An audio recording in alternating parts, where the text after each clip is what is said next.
My name is Clara Miller. My sister and I are fourth generation ranchers at our ranch Elkhorn. I do really well in school, but I don't really like sitting in the classroom. Some of the early descriptions of the valleys of southeast Arizona were just open grass from one mountain range to the next.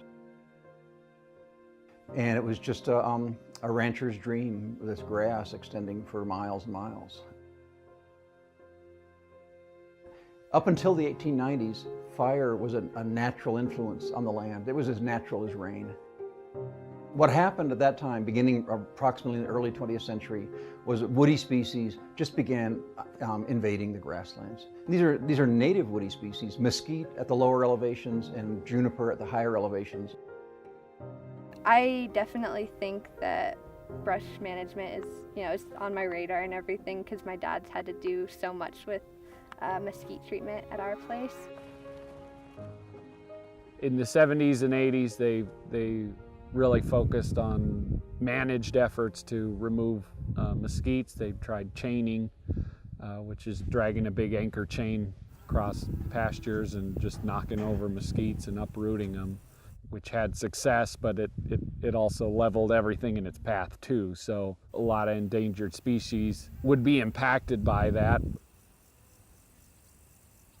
The health of the landscape is really crucial to our business model. Also, it's the right thing to do. So looking into mesquite encroachment and woody species is really a key part of our ranching operation. I think in some ways it's at the heart of everything that goes on, because as ranchers, at a very basic nuts and bolts level, if you don't have the grass and the landscape to provide for your cows, then you're kind of out of business at that point.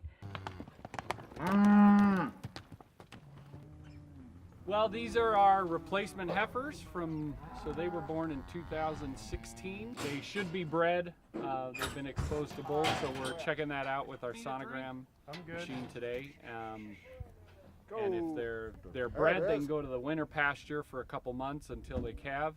If they're open, they go to the sale. This ranch has also been in operation since 1895, so I guess we're just shy of our 125th anniversary, and I think that's a pretty long legacy that speaks to caring more about the land itself, a way of lifestyle on the land, than just a short gain of money. On this side, and I feel like when you load it on horseback, we're always getting a better understanding of what the landscape should be, could be, would have been. Clara and the landscape are similar, that there's a lot of potential, a lot of good stuff happening, but if you keep that positive spin and keep thinking forward, then that's kind of where Clara is at the moment, and that's how I see her fitting into a lot of different moving parts, especially in this context of talking about healing the landscape.